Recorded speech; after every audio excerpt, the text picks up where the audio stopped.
Marhabo uz iymon va islom gavhari. Ikki kishi, masalan aka-uka, birgalashib qurbonlik qilishi mumkinmi? Bu agar bitta qo'yga birgalashib sherik bo'lib qurbonlik qilish mumkinmi degan ma'noda bo'lsa, bo'lmaydi. Bitta qo'y ikki kishining nomidan qurbonlik bo'lishi mumkin emas. Qo'yga va qo'yga o'xshagan kichik hayvonlarni qurbonlik qilganda bir kishidan bitta hayvon qurbonlik qilinadi. Mol, qoramolni, ya'ni katta hayvonni, tuyani qurbonlik qilganda bitta jonivorga 7 kishi sherik bo'lib qurbonlik qilishi mumkin bo'ladi. Agar o'sha 7 kishidan ikkitasi aka-uka bo'lsa, mayli. Yoki 7 ulari aka-uka bo'lsalar ham mayli. Lekin haligi aytganimizdek bitta qo'yga aka-uka sherik bo'lib qurbonlik qilishlari durust emas. Bizning oilada bir necha balog'atga yetgan kishi bor. Qurbonlik qilishda bir oila nomidan oila boshlig'i, ya'ni ota qurbonlik so'yishi yetarlimi yoki mablag' yetarli bo'lsa, har bir balog'atga yetgan kishi nomidan qurbonlik qilinishi kerakmi? Shuningdek, dunyodan o'tgan otasi uchun qurbonlik qilish mumkinmi? Xo'p, qurbonlik qilishda shart shuki, qurbonlik qiladigan odam boy bo'lishi kerak, vojib bo'lishi uchun. Boy bo'lishi qayerdan bilinadi desa, zakot beradigan darajadagi nisobga yetgan moli bo'lishi kerak. Muqim bo'lishi kerak, musofir bo'lsa ham bo'lmaydi. Ana shu qoidadan kelib chiqadigan bo'lsak, bir oilada faqat ota molik bo'lsa, moli dunyo uning ixtiyorida bo'lsa, ota o'zi topib, o'zi sarflab, zakot berib yurgan bo'lsa-yu, bolalari alohida ajramagan, kambag'al, nisobga yetadigan puli bo'lmasa, otani o'zini qilgani kifoya qiladi. Ammo o'g'illar ham o'zlariga mustaqil bo'lib, pullari alohida, hisob kitoblari alohida va o'sha pullari nisobga yetgan bo'lsa, albatta ular ham o'zlarining nomidan qurbonlik qilishlari lozim bo'ladi. Vafot etib ketgan odamni nomidan qurbonlik qilish urf bo'lmagan, lekin o'sha vafot etayotgan odam vasiyat qilgan bo'lsa, men shuni niyat qilib qo'ydim, mabodo vafot etib ketsam qilib qo'ylaring desa, qilsa bo'ladi. Savol: biz hozirda tarjima qilib chiqarilgan kitoblarning birida payg'ambarimiz sollallohu alayhi vasallamning bir hadisi shariflarini o'qib tushuna olmay qoldik. Ushbu hadisda Muhammad sollallohu alayhi vasallam sizlar qilgan qurbonlikning go'shtidan 3 kunning ichida huzuringizda biror narsa qolmasin degan ekanlar. Shuni qanday tushunsa bo'ladi? Albatta bundan kim qurbonlik qilgan bo'lsa, 3 kunning ichida shu qurbonlikni go'shtini tarqatib yuborishi lozimligi. 3 kundan ortiq bu go'shtdan qurbonlik qiluvchining uyida qolmasligini ta'kidi borligi kelib chiqadi. Albatta hozirgi kunda bundoq qilinayotgani yo'q.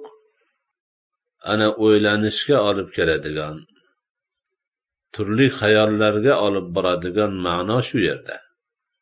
Payg'ambarimiz alayhisolatu vassalomning hadislarida, ya'ni o'sha birodarimiz va u kishining sheriklari o'qigan hadislarida bir ma'no aytilgan, voqelikda esa uni teskarisi bo'layotgan bo'lib ko'rinadi. Buni qandoq tushunishimiz kerak degan savolni berilyapti. Va bu savol va bu tushunmovchilik va noqulaylik hadis o'rganish borasida yo'l qo'ygan xatolarimiz oqibatidan kelib chiqmoqda. Hadis o'ziga yarasha ulkan bir ilm ekanligi, uning odoblari borligi, hadis aytish, hadis o'rgatish, hadis tarjima qilish qonun qoidalari borligi, uni kishilarga yetkazishni o'z uslublari borligini mutlaqo bilmagan holimizda qo'limizga qalam olib, arabchani bilganlarimiz so'zma so'z hadis shariflarni qudratimiz yetganicha tarjima qilib ko'ringan yerda nashr qilishimiz oqibatida mana shunga o'xshash bir qancha muammolar kelib chiqqan.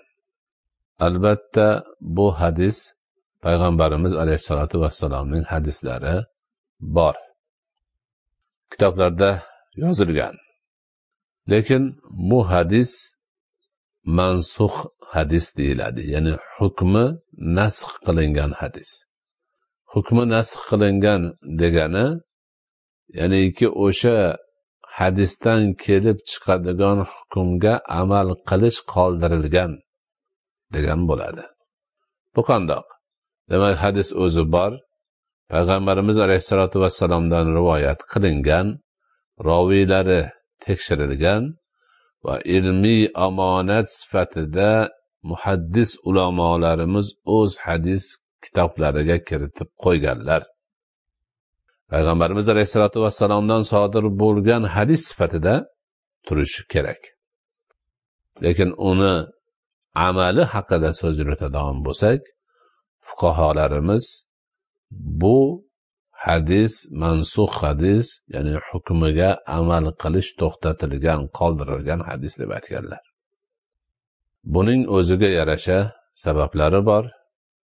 Jumladan boshqa bir hadisda payg'ambarimiz alayhisolatu vassalom buning bayonini qilganlar.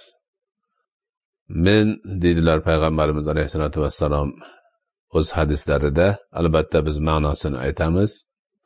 Sizlarni qabrlarni ziyorat qilishdan qaytargan edim, ammo endi ularni ziyorat qilavering, chunki ularning ziyorati o'limni eslatadi. Men sizga qurbonlik go'shtini o'z uyingizda 3 kundan ortiq ushlab turishni man qilgan edim, ammo endi qurbonlik go'shtini o'zingiz yeng, boshqalarga tarqating va saqlab ham qo'ying. Mana bu hadisni bir qismini aytdik. Bu yerda ochiq oydin ko'rinib turibdiki, payg'ambarimiz alayhisolatu vassalom oldin qurbonlik go'shtini 3 kundan ortiq ushlab turish mumkin emasligini aytganlar. Endi esa ham ushlab turishga ruxsat beryaptilar, ham yeyishga ruxsat beryaptilar, ham tarqatishga ruxsat beryaptilar. Mana bu payg'ambarimiz alayhisolatu vassalomni tushuntirib berishlari bizga shariatimizda nasx ma'nosini qanchalik hikmatli ekanligini ham o'rgatadi. Payg'ambarimiz alayhisolatu vassalom ma'lum bir holatni, vaziyatni va turli sabablarni e'tiborga olib bir ishga buyuradilar.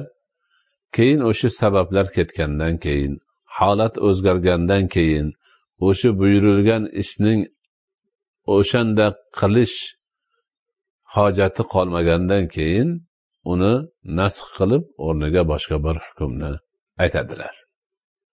Dastlabki paytlarda mo'min musulmonlar aqida bobida endi tasavvurga ega bo'layotgan paytlarda islomdan oldingi johiliyat davrining buzg'unchi aqidalaridan ularni to'sib qo'yish ma'nosida payg'ambarimiz alayhisolatu vassalom qabrni ziyorat qilishdan man qilgan edilar. Chunki islom nuri bilan yer yuzi munavvar bo'lgunga qadar ko'pgina shirk, Allohga sherik keltirish gunohi asosan qabrlarga va ularning ziyoratiga bog'liq edi. Arabiston yarim orolida o'tgan ahli solihlarni eslab turish maqsadida ularni suratlari, shakllari qilinar edi va o'shalarni hurmatlab turib, avloddan avlodga o'tib kelib, bir necha avrat o'tgandan keyin ota bobolarimiz bularni ulug'lashar edi deb o'sha suratlarni, qabrga qo'yilgan toshlarni soxta bir xudo sifatida e'tirof qilish holatlari, ularga ibodat qilish, qurbonlik atash va boshqa shirkning turli ko'rinishlari yuzaga chiqar edi. Shuning uchun payg'ambarimiz alayhisolatu vassalom islomning ilk davrida mo'min musulmonlarga qabrlarni ziyorat qilishni tamomila man qildilar. Vaqt o'tib, tavhid aqidasi kishilar qalbida yaxshilab joylashgan va mustahkamlashgandan so'ng va uncha-muncha narsalar bu mustahkam aqidaga ta'sirini o'tkaza olmaydigan bo'lganidan so'ng payg'ambarimiz alayhisolatu vassalom qabrlarni ziyorat qilishga ruxsat berdilar.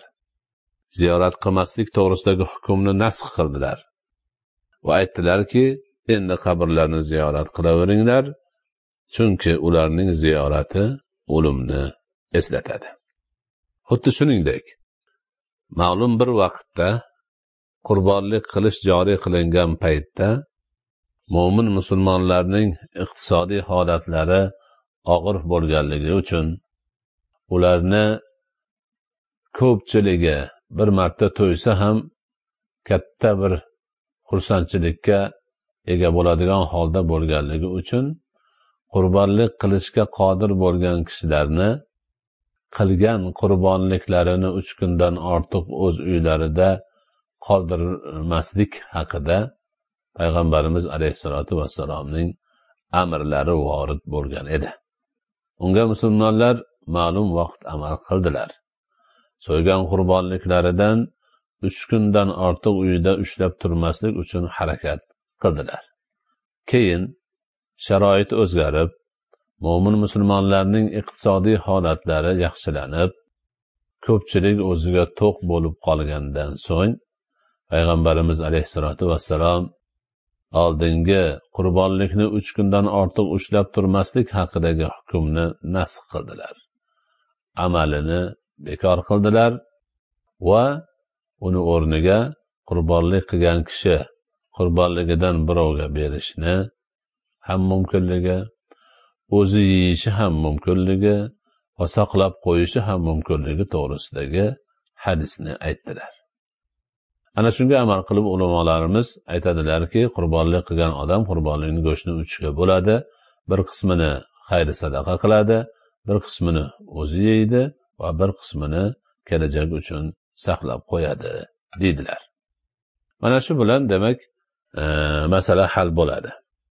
Haligi 3 kundan ortiq saqlamaslik to'g'risidagi hadisni o'qib, bu hadisdan bexabar yurgan odamlarni xayollariga turli savollar kelishi, nima uchun hadisda bir gap bu voqelikda boshqa gap degan kabi tashvishlar tug'ilishi noo'rin bo'lib qoladi.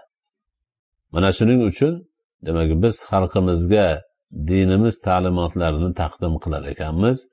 Mana shunga o'xshash nozik taraflarini e'tiborga olishimiz, kishilarni, mo'min musulmonlarni noo'rin tashvishga solmaydigan tarzda ishni uyushtirishimiz va bu narsani o'sha ilmni, odobini, axloqini, turli demak asllarini, qonun qoidalarini yaxshi bilgan odamlargina bu ishni qilish kerakligini unutmasligimiz kerak. Alloh taolo hammamizni to'g'ri yo'lga boshlagan bo'lsin. 318-savol. Qurbonlikning terisini nima qilinadi?